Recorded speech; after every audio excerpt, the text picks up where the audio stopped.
Hello my dear friends, എല്ലാവർക്കും G K വെൽഡാൻ P S സിയിലേക്ക് സ്വാഗതം. ഞാൻ ആഷ്ന ഷാജി. അപ്പോൾ 2024 LDC LGS പരീക്ഷയ്ക്കൊക്കെ തയ്യാറെടുക്കുന്ന ഉദ്യോഗാർത്ഥികളാണ് നിങ്ങൾ. അതേപോലെ നമുക്കറിയാം വളരെ കുറഞ്ഞ സമയമാണ് ഇനി നമ്മുടെ മുന്നിലുള്ളൂ. ഇപ്പോൾ ഫെബ്രുവരി ആയി, ഞാൻ വീഡിയോ ചെയ്യുന്നത് ഫെബ്രുവരി 7-ാം തീയതിയാണ്. ഇനിയിപ്പോൾ നമുക്ക് ഒരു ജൂലൈ മാസത്തോട് കൂടിയിട്ട് LDC എക്സാം എക്സ്പെക്ട് ചെയ്യാനായിട്ട് സാധിക്കും അല്ലേ. അപ്പോൾ നിങ്ങൾ പരീക്ഷ ജൂലൈയിലാണ് എന്ന രീതിയിൽ തന്നെ പഠിച്ചു തുടങ്ങുക. ഇനി പഠിച്ചു തുടങ്ങാത്തവരുണ്ടെങ്കിൽ നിങ്ങൾക്ക് പഠിച്ചു തുടങ്ങുമ്പോൾ എവിടെ നിന്ന് തുടങ്ങണം എന്ന് പറയാൻ വേണ്ടിയിട്ടാണ് ഞാൻ ഇങ്ങനെ ഒരു വീഡിയോ ചെയ്യുന്നത്. LDC പരീക്ഷയിലെ സിലബസ് നിങ്ങളുടെ കയ്യിലുണ്ട്. നമ്മുടെ കയ്യിൽ വ്യക്തമായ ഒരു സിലബസ് ഉണ്ട് അല്ലേ. ഇപ്പം ഇന്നത്തെ കാലത്ത് നമുക്ക് സോഴ്സസ് കിട്ടാൻ നോട്ട്സിനും അതേപോലെ ഒന്നിനും തന്നെ ഒരു എന്താ പറയുന്നത്, പണ്ടത്തെ അപേക്ഷിച്ച് ബുദ്ധിമുട്ടില്ല. ഒരുപാട് യൂട്യൂബ് ക്ലാസ്സുകളുണ്ട്, വീഡിയോ ക്ലാസ്സുകൾ യൂസ് ചെയ്യാം നിങ്ങൾക്ക്. അതേപോലെ തന്നെ ക്യാപ്സ്യൂൾ നോട്ട്സുകൾ, അതേപോലെ തന്നെ നിങ്ങൾക്ക് കിട്ടുന്നതാണ് offline and online, even online പല ആപ്ലിക്കേഷൻസ് ഒക്കെ ഉണ്ട് അല്ലേ. അപ്പോൾ ഇനിയും പഠിച്ചു തുടങ്ങാത്തൊരു എനിക്ക് കിട്ടുമോ എന്ന് പ്രതീക്ഷിച്ചിരിക്കുന്ന, അല്ലെങ്കിൽ ഇനി പഠിച്ചാൽ കിട്ടുമോ എന്ന് വിചാരിച്ചിരിക്കുന്നവരോട് വ്യക്തമായ സിലബസ് നിങ്ങളുടെ കയ്യിലുണ്ട്. ആ സിലബസിന്റെ ഉള്ളിൽ നിന്നുകൊണ്ട് തന്നെ മാക്സിമം പോർഷൻസ് നിങ്ങൾക്ക് ഈ 4-5 മാസം കൊണ്ട് കവർ ചെയ്യാൻ സാധിച്ചാൽ നിങ്ങൾ ഇടുന്ന എഫേർട്ടിന്റെ റിസൾട്ട് നിങ്ങൾക്ക് അടുത്ത വർഷം ഒരു ജോലിയായിട്ട് നിങ്ങളുടെ കയ്യിലിരിക്കുന്നതാണ്. അപ്പോൾ 5 തൊട്ട് 10 വരെയുള്ള SCERT സ്കൂൾ ടെക്സ്റ്റ് ബുക്ക് എല്ലാവരും പഠിക്കുക എന്ന് പറയുന്നുണ്ട്. അപ്പോൾ ബിഗിനേഴ്സ് ആയിരിക്കട്ടെ, നിങ്ങൾക്ക് സിലബസിൽ നിന്നുകൊണ്ട് തന്നെ സിലബസിനൊപ്പം ഈ SCERT കംപ്ലീറ്റ് ചെയ്ത് പോകാനായിട്ടുള്ള ഒരു ടൈം ടേബിൾ ആണ് ഞാൻ നിങ്ങൾക്ക് പറഞ്ഞു തരുന്നത്. ടൈം ടേബിൾ മീൻസ് ആ ടൈം ടേബിൾ ഞാൻ ഇപ്പോൾ നിങ്ങൾക്ക് ഓരോരുത്തർക്കും നിങ്ങളുടെ കംഫർട്ട് അനുസരിച്ച് നിങ്ങൾക്ക് അത് സെറ്റ് ചെയ്ത് നിങ്ങൾ പഠിക്കേണ്ട കാര്യമാണ്. മാക്സിമം ഹെൽപ്പ് സജഷൻസ് ഞാൻ നിങ്ങൾക്ക് ഈ ഒരു വീഡിയോയിൽ തരുന്നതായിരിക്കും. അപ്പോൾ ഫസ്റ്റ് ഞാനിവിടെ കേരള ചരിത്രം എടുക്കുകയാണ്. അപ്പോൾ കേരള ചരിത്രം എടുത്തു കഴിഞ്ഞാൽ നമുക്ക് സിലബസിൽ മധ്യകാല കേരളം, അതേപോലെ പ്രാചീന കേരളത്തെക്കുറിച്ചൊന്നും ഇല്ല. പക്ഷേ ക്വസ്റ്റ്യൻ പേപ്പർ നോക്കിക്കഴിഞ്ഞാൽ അതിൽ നിന്ന് ക്വസ്റ്റ്യൻസ് നിങ്ങൾക്ക് കാണാനായിട്ട് സാധിക്കും. സിലബസിൽ ഇല്ലെങ്കിൽ തന്നെ ഈ പറഞ്ഞിരിക്കുന്ന ഏരിയാസിൽ നിന്നൊക്കെ ക്വസ്റ്റ്യൻസ് നമുക്ക് വന്നിട്ടുണ്ട്. ഈവൻ യൂണിവേഴ്സിറ്റി LGS വരെ സിലബസിൽ ഈ പറഞ്ഞിരിക്കുന്ന പോർഷൻസ് നിന്ന് ക്വസ്റ്റ്യൻസ് വന്നിട്ടുണ്ട്. സോ ഫസ്റ്റ് ഓഫ് ഓൾ നിങ്ങൾ കേരള ചരിത്രം എടുത്ത് വെച്ചിട്ട് നമുക്ക് പഠിക്കാനുള്ള ചാപ്റ്റേഴ്സ് ഏതൊക്കെയാണെന്ന് നോക്കിക്കേ. 6, 7, 7, 8, 9, 10. ഇനി നമുക്ക് +1 +2 ഒരു ഏരിയ ഉണ്ട്, നമ്മുടെ കേരള ഹിസ്റ്ററിയുമായിട്ട് ബന്ധപ്പെട്ട് ഒരു 2 ചാപ്റ്റർ, അല്ലെങ്കിൽ നമ്മളുടെ പഴശ്ശി കലാപം, അതുപോലെ കേരളത്തിലെ പ്രധാന കലാപങ്ങളും കേരളത്തിലെ ദേശീയ പ്രസ്ഥാനങ്ങളൊക്കെ എന്ന് പറഞ്ഞു കിടക്കുന്ന ഒരു ചാപ്റ്റർ ഉണ്ട്. +1 +2 ഞാൻ സെപ്പറേറ്റ് വീഡിയോ ആയിട്ട് ചെയ്യും, അത് ഞാനിവിടെ ഇൻക്ലൂഡ് ചെയ്യാത്തതാണ് കേട്ടോ. അപ്പോൾ ഫസ്റ്റ് നിങ്ങൾ കംപ്ലീറ്റ് ആക്കേണ്ടത് ഇവിടെ നോക്കിക്കേ. നമുക്ക് 6-ാം ക്ലാസ്സിലെ 9ാമത്തെ ചാപ്റ്റർ മധ്യകാല കേരളം, അതേപോലെ 2ാമത്തേത് കച്ചവടത്തിൽ നിന്ന് അധികാരത്തിലേക്ക്, അതേപോലെ തന്നെ നവകേരള സൃഷ്ടിക്കായി പ്രാചീന തമിഴകം. ഇതൊക്കെ 9-ലെ 8-ലെയാണ്. ഇനി 9-ലെയും 10-ലെയും 7ാമത്തെ ചാപ്റ്ററും 8ാമത്തെ ചാപ്റ്ററും. ഇത്രയാണ് ആദ്യമേ തന്നെ നിങ്ങൾ എന്ത് ചെയ്യേണ്ടത്, പഠിക്കേണ്ടത്. ഓക്കെ, ഇനി അടുത്ത് നോക്കിക്കേ. SCERT നമുക്ക് ഇന്ത്യ ചരിത്രത്തിൽ നമുക്ക് 7ാം ക്ലാസ്സിൽ നിന്നാണ് സ്റ്റാർട്ട് ചെയ്യുന്നത്. 3ാമത്തെ ചാപ്റ്റർ ആണ് ചെറുത്തുനിൽപ്പും 1ാം സ്വാതന്ത്ര്യ സമരവും. 7ാം ക്ലാസ്സിലെ 4ാമത്തെ ചാപ്റ്റർ ഇന്ത്യ പുതുയുഗത്തിലേക്ക്. പിന്നെ 9ാമത്തെ ചാപ്റ്റർ ഗാന്ധിജിയും സ്വാതന്ത്ര്യ സമരവും. ബാക്കി വരുന്നത് 10ാം ക്ലാസ്സിലാണ്. 4, 5, 6, 7 ബ്രിട്ടീഷ് ചൂഷണവും ചെറുത്തുനിൽപ്പും, സംസ്കാരവും ദേശീയതയും, സമരവും സ്വാതന്ത്ര്യവും, സ്വാതന്ത്ര്യാനന്തര ഇന്ത്യ. ഇതിനൊക്കെ ക്വസ്റ്റ്യൻസ് വരുന്നുണ്ട് കേട്ടോ. അപ്പൊ നമുക്കറിയാം LDC പരീക്ഷ എന്ന് വെച്ച് കഴിഞ്ഞാൽ ഒരു 10ാം ക്ലാസ് നിലവാരമുള്ള പരീക്ഷയാണ്. അതുകൊണ്ട് തന്നെ SCERT നിന്ന് മിക്ക ചോദ്യങ്ങളും, ഭൂരിഭാഗം ചോദ്യങ്ങളും വരും. അപ്പാർട്ട് ഫ്രം ദാറ്റ് അതിൽ നിന്ന് നിങ്ങൾക്ക് വെളിയിൽ നിന്ന് ക്വസ്റ്റ്യൻസ് എക്സ്പെക്ട് ചെയ്യാൻ പറ്റും. അപ്പോൾ നിങ്ങൾക്ക് അതെങ്ങനെയാണ് പഠിക്കുക എന്ന് വെച്ച് കഴിഞ്ഞാൽ, നിങ്ങളുടെ കയ്യിൽ റാങ്ക് ഫയൽ ഉണ്ടെങ്കിൽ നിങ്ങൾക്ക് അത് യൂസ് ചെയ്യാം. മറിച്ച് നിങ്ങൾ ഏതെങ്കിലും ഒരു പ്ലാറ്റ്ഫോമിന്റെ ക്ലാസ്സുകൾ കാണുന്നുണ്ടെങ്കിൽ അത് യൂസ് ചെയ്യാം. അതേപോലെ നിങ്ങൾക്ക് ഇന്നത്തെ കാലത്ത് ഇഷ്ടം പോലെ സോഴ്സുകൾ ഉണ്ട് നമുക്ക് അല്ലേ. അതേപോലെ എല്ലാ ദിവസവും നമ്മളുടെ ഒരു ആപ്ലിക്കേഷൻ ഉണ്ട്, AZB അക്കാഡമി എന്ന് പറയുന്ന ആപ്ലിക്കേഷനിൽ രാത്രി 8 മണിക്ക് നിങ്ങൾക്ക് സൗജന്യ LDCക്ക് വേണ്ടിയിട്ടുള്ള ക്ലാസ്സുകൾ കൊടുക്കുന്നുണ്ട്. തിങ്കൾ മുതൽ വെള്ളി വരെയാണ് നിങ്ങൾക്ക് ക്ലാസ് വരുന്നത്. അപ്പോൾ ആ ക്ലാസ്സുകൾ ഫ്രീ ആണ്, നിങ്ങൾക്ക് ജസ്റ്റ് ഒന്ന് കണ്ടു നോക്കാം. അപ്പോൾ അത് കാണണമെങ്കിൽ നിങ്ങൾ എന്ത് ചെയ്യുക, നമ്മളുടെ ആപ്പ് ഡൗൺലോഡ് ചെയ്യുക. ഈ ഡിസ്ക്രിപ്ഷൻ ബോക്സിൽ നമ്മുടെ സ്റ്റഡി ഗ്രൂപ്പിന്റെ ലിങ്ക് ഞാൻ വെക്കാം, നിങ്ങൾക്ക് അതിനകത്ത് ജോയിൻ ചെയ്യാം കേട്ടോ. അതേപോലെ തന്നെ ഇവിടെ നോക്കൂ, നമ്മൾ ലോക ചരിത്രത്തിലേക്ക് വരുമ്പോൾ 10ാം ക്ലാസ്സിലെയാണ് ലോക ചരിത്രം 2 ചാപ്റ്റർ വരുന്നുള്ളൂ. ലോകത്തെ സ്വാധീനിച്ച വിപ്ലവങ്ങളും മറ്റൊന്ന് ലോകം 20ാം നൂറ്റാണ്ടിൽ. ഈ 2 ചാപ്റ്റേഴ്സുമാണ് ലോക ചരിത്രത്തിൽ, വേൾഡ് ഹിസ്റ്ററിയിൽ വരുന്നത്. ഇനി നമുക്ക് SCERT ഭൂമിശാസ്ത്രം എല്ലാം കൂടെ ഒരുമിച്ചാണ് എടുത്തിട്ടുള്ളത്. വളരെ പ്രധാനപ്പെട്ട ചാപ്റ്റേഴ്സ് ആണ്. 5ാം ക്ലാസ് മുതൽ സ്റ്റാർട്ട് ചെയ്യാണ്.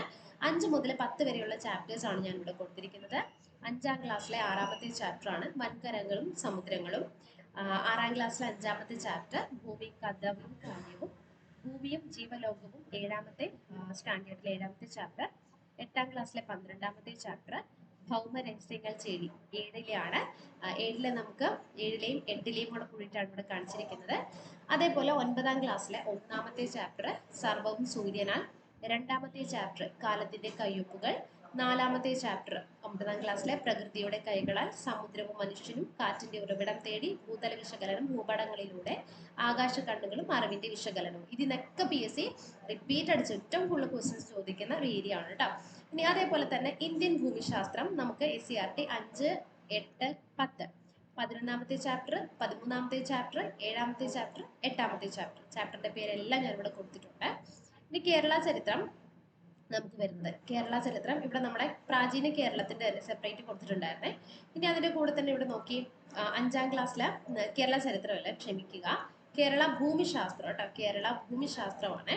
കേരള ഭൂമിശാസ്ത്രത്തില് 5ാം ക്ലാസ്സിലെ 10ാമത്തെ ചാപ്റ്ററും നമുക്ക് കേരള ജോഗ്രഫിക്ക് അങ്ങനെ ഫാക്ടുകളാണെങ്കിലും റെഫറൻസ് ടെക്സ്റ്റ് ഒക്കെ ആണെങ്കിലും വളരെ കുറവ്, സ്റ്റാൻഡേർഡ് ടെക്സ്റ്റ് ബുക്സ് ഒക്കെ. ഇപ്പൊ 2 ചാപ്റ്റർ ആണ് ഇവിടുന്ന് വരുന്നത് കേട്ടോ. ഇനി എക്കണോമിക്സ് നമുക്ക് 5 മുതൽ 10 വരെ നോക്കണം. 4ാമത്തെ ചാപ്റ്റർ 5, 9ാം ക്ലാസ്സിലെ 6, 10ാം ക്ലാസ്സിലെ 8, 9 ഇത്രയും ചാപ്റ്റേഴ്സ് നിങ്ങൾക്ക് പഠിക്കണം. അതേപോലെ ഭരണഘടന കോൺസ്റ്റിറ്റ്യൂഷനുമായിട്ട് ബന്ധപ്പെട്ട് നോക്കിക്കേ, 6ാം ക്ലാസ്സിൽ നിന്നാണ് സ്റ്റാർട്ട് ചെയ്യുന്നത്. 10ാമത്തെ ചാപ്റ്റർ ജനാധിപത്യം അവകാശങ്ങളും. പിന്നെ 7ാം ക്ലാസ്സിലെ 10ാമത്തെ ചാപ്റ്റർ നമ്മുടെ ഭരണഘടന. 9ാം ക്ലാസ്സിലെ 3ാമത്തെ ചാപ്റ്റർ അവകാശങ്ങളും കർത്തവ്യങ്ങളും.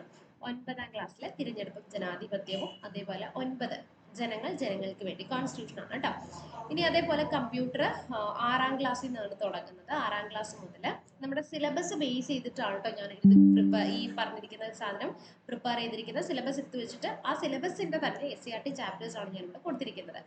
ഓക്കെ, ഇനി ഇവിടെ നമുക്ക് കൂടുതലും കമ്പ്യൂട്ടർ +1, +2 കൂടി ചോദിക്കാറുണ്ട്. ഇതിൽ നിന്നൊക്കെ റിപ്പീറ്റ് അടിച്ച് ക്വസ്റ്റ്യൻസ് വരുന്നതാണ് കേട്ടോ. ഇതൊക്കെ പ്രധാന ബേസിക് ആയിട്ടുള്ള കാര്യങ്ങളാണ്. ഇതൊക്കെ നിങ്ങൾ നോക്കിക്കഴിഞ്ഞാൽ നിങ്ങൾക്ക് നല്ലതായിരിക്കും. പിന്നെ ബയോളജി നമുക്ക് 5 മുതൽ 10 വരെ നോക്കണം. സെപ്പറേറ്റ് ഞാൻ ഓരോന്നിന്റെയും സിലബസ് വെച്ചിട്ടുള്ള ചാപ്റ്റർ ആണ് പറഞ്ഞിരിക്കുന്നത്. അപ്പം 7ാമത്തെ ചാപ്റ്റർ അറിവിന്റെ ജാലകങ്ങൾ, രൂപത്തിലും ബലത്തിലും, ജീവന്റെ ചെപ്പ്, അന്നപഥത്തിലൂടെ പ്രാണവായും ജീവരക്തവും, കോശം, കോശജാലങ്ങൾ, ആഹാരം അന്നപഥത്തിൽ, ലഘുകോശങ്ങൾ, ഊർജത്തിനായി ശ്വസിക്കാം, വിസർജനം, ചലനം, വിഭജനം, അറിയാനും പ്രതികരിക്കാനും. ഇത് 5 മുതൽ 10 വരെയുള്ളതാണ് ഇവിടെ കൊടുത്തിരിക്കുന്നത്. അതിന്റെ കൂടെ തന്നെ സമസ്ഥിതിക്കായിട്ടുള്ള രാസസന്ദേശങ്ങൾ, പ്രതിരോധത്തിന്റെ കാവലാളുകൾ, 10ാം ക്ലാസ്സിലെ ഇടപിരിയുന്ന ജനിതവ രഹസ്യങ്ങൾ. അതേപോലെ തന്നെ നമുക്ക് ജീവകങ്ങളും ധാതുക്കളുടെ അപര്യാപ്തതും എന്ന് പറയുന്ന ഒരു ഏരിയ കിടക്കുന്നുണ്ട്. അത് നമുക്ക് കിടക്കുന്ന ഈ ഒരു സിലബസിൽ ഈ ഒരു ടോപ്പിക് വരുന്നത് SCERT 6ാം ക്ലാസ്സിലെ 5ാമത്തെ ചാപ്റ്റർ ആണ്. ആഹാരം ആരോഗ്യത്തിന്.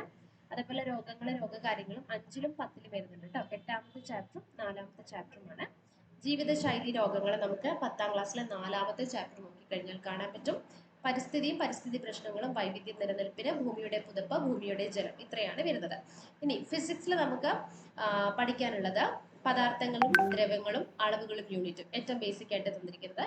ചലനവുമായിട്ട് ബന്ധപ്പെട്ട് 6 മുതൽ 5 വരെ, 6 മുതൽ 9 വരെ ഉണ്ട് കേട്ടോ ചലനം. 4ാമത്തത് അതേപോലെ ചലന സമവാക്യങ്ങൾ 9ാമത്തെ ചാപ്റ്റർ, 9ാം ക്ലാസ്സിലെ 2ാമത്തെ ചാപ്റ്റർ, അതേപോലെ 3ാമത്തെ ചാപ്റ്റർ. പിന്നെ സയൻസ് ആൻഡ് ടെക്നോളജിയിൽ ബഹിരാകാശങ്ങൾ, വിസ്മയങ്ങളുടെ ലോകം, ബഹിരാകാശവുമായി ബന്ധപ്പെട്ട്. അതേപോലെ തിങ്കറും താരങ്ങളും. ഇനി പ്രകാശവുമായി ബന്ധപ്പെട്ട് നിങ്ങൾക്ക് പഠിക്കാൻ കിടക്കുന്ന SCERT ചാപ്റ്റേഴ്സ് ഏതൊക്കെയാന്ന് നോക്കിക്കുകയും 7 മുതൽ 10 വരെയുള്ളതാണ് ചാപ്റ്ററുകൾ ഇവിടെ കൊടുത്തിട്ടുണ്ട്. പ്രകാശ വിസ്മയങ്ങൾ, പ്രതിപതനം, തരംഗചലനം, പ്രതിപതനം, അപവർത്തനം, കാഴ്ചയും വർണ്ണവും ലോകവും. ഓക്കെ, ഇനി അടുത്തത് ശബ്ദവുമായി ബന്ധപ്പെട്ട് നമുക്ക് നോക്കാനുള്ളത്. നോക്കിക്കേ, 8ാം ക്ലാസ്സിൽ 2 ചാപ്റ്റേഴ്സ് ആണ് കേട്ടോ, ശബ്ദവും ബലവും. ഓക്കെ, ശബ്ദവുമായി ബന്ധപ്പെട്ട ശബ്ദവുമായി ബന്ധപ്പെട്ട ഒരു ചാപ്റ്റർ, ബലവുമായി ബന്ധപ്പെട്ട 2 ചാപ്റ്റർ ഉണ്ട് കേട്ടോ. അത് 8ലും അതേപോലെ 9ലുമാണ്. ഗ്രാവിറ്റിയുമായി ബന്ധപ്പെട്ട 9ാം ക്ലാസ്സിലെ 4ാമത്തെ ചാപ്റ്റർ നോക്കുക, ഗുരുത്വാകർഷണം എന്ന് പറയുന്ന ചാപ്റ്റർ. താപവുമായി ബന്ധപ്പെട്ട 7ലും അതേപോലെ 2 ചാപ്റ്റർ ഉണ്ട്. പ്രവൃത്തി ഊർജ്ജവുമായി ബന്ധപ്പെട്ട് 5ാം ക്ലാസ്സിലും 6ലും 9ലും 10ലും ഉണ്ട്. 5, 2, 5, 7 ഊർജത്തിന്റെ ഉറവകൾ, പൊരുൾ, പ്രവൃത്തി, പവർ, ഊർജ പരിപാലനം. ഉത്തോലകവുമായി ബന്ധപ്പെട്ട 5ാം ക്ലാസ്സിൽ ഒരു ചാപ്റ്റർ, 6ാമത്തെ ചാപ്റ്റർ ആണ് ഇത്തിരി ശക്തി ഇത്തിരി ജോലി. ഇനി നിങ്ങൾക്ക് രസതന്ത്രം, പദാർത്ഥത്തിലെ അടിസ്ഥാന ഘടകം, അതുപോലെ ആറ്റത്തിന്റെ ഘടന, വാതക നിയമങ്ങളും മോൾ സങ്കല്പങ്ങളും, മൂലകങ്ങളുമായിട്ട് ബന്ധപ്പെട്ട് നിങ്ങൾക്ക് പഠിക്കാനുള്ള ചാപ്റ്റേഴ്സ് ഇത്രയുമാണ്. നോക്കിക്കേ, ചേർക്കാം പിരിക്കാം, ഇത് 6 മുതൽ 9 വരെയാണ് കേട്ടോ വരുന്നത്. രാസമാറ്റങ്ങൾ, ലായനികള്, ഇലക്ട്രോൺ വിന്യാസം, റിഡോക്സ് പ്രവർത്തനങ്ങൾ. ഇനി അടുത്തത് ലോഹങ്ങളും അലോഹങ്ങളുമായി ബന്ധപ്പെട്ട് 8 മുതൽ 9 വരെയുള്ള ചാപ്റ്റേഴ്സ് ആണ്. ലോഹങ്ങൾ, അലോഹങ്ങൾ, ലോഹനിർമ്മാണം, ആസിഡ് മാലിക്യൂളുകളും ആസിഡ് ബേസ് ലവണങ്ങൾ. ഇനി ഗണിതവുമായി ബന്ധപ്പെട്ടാണ് പറയുന്നത്. നിങ്ങൾ നോക്കേണ്ടത് ബേസിക്സ് SCERT നോക്കുന്നവരാണെങ്കിൽ സംഖ്യകളും അടിസ്ഥാന ക്രിയകളുടെ ഇത്രയും ചാപ്റ്റേഴ്സ് ആണ്. ഭിന്നസംഖ്യകളുടെ ചാപ്റ്റേഴ്സ് 5ാം ക്ലാസ്സിലെയാണ് വരുന്നത്, 5ലെ 6ലെയും വരുന്നുണ്ട്. പിന്നെ ദശാംശം വരുന്നത് നിങ്ങൾക്ക് 9ാം ക്ലാസ്സിലെയും അതേപോലെ 7ാം ക്ലാസ്സിലെയാണ്. ഇതെല്ലാം ഞാൻ എന്ത് ചെയ്തിരിക്കാം, നിങ്ങൾക്ക് ഡീറ്റെയിൽ ആയിട്ട് ഇത് വേണമെങ്കിൽ ഞാൻ നമ്മളുടെ ഗ്രൂപ്പിൽ ഷെയർ ചെയ്യാം. ഓക്കെ, അപ്പോൾ ഗ്രൂപ്പിൽ ജോയിൻ ചെയ്യുക. അപ്പോൾ ഇത്രയും കാര്യങ്ങൾ ഫസ്റ്റ് നിങ്ങൾ പഠിച്ചു തുടങ്ങുക. അടുത്ത സജഷൻ അല്ലെങ്കിൽ അടുത്ത ഹെൽപ്പ് എന്ന് പറഞ്ഞു കഴിഞ്ഞാൽ നിങ്ങൾക്ക് പഠിച്ചു തുടങ്ങിയിട്ടുണ്ടെങ്കിൽ എന്തൊക്കെ എത്തി, എവിടെയൊക്കെ എത്തി എന്നുള്ളതൊക്കെ ഒന്ന് കമന്റ് ബോക്സിൽ ഒന്ന് കമന്റ് ചെയ്യുക. ബാക്കിയുള്ളവർക്കൊരു മോട്ടിവേഷൻ ആവട്ടെ. ഇന്നത്തെ കാലത്ത് ജോലി കിട്ടാനൊന്നും വലിയ പാടില്ല. പഠിക്കാനുള്ള മനസ്സുണ്ടെങ്കിൽ നിങ്ങൾക്ക് തീർച്ചയായിട്ടും നിങ്ങൾ ആഗ്രഹിക്കുന്ന ജോലിയിലേക്ക് നിങ്ങൾക്ക് എത്തിപ്പെടാം.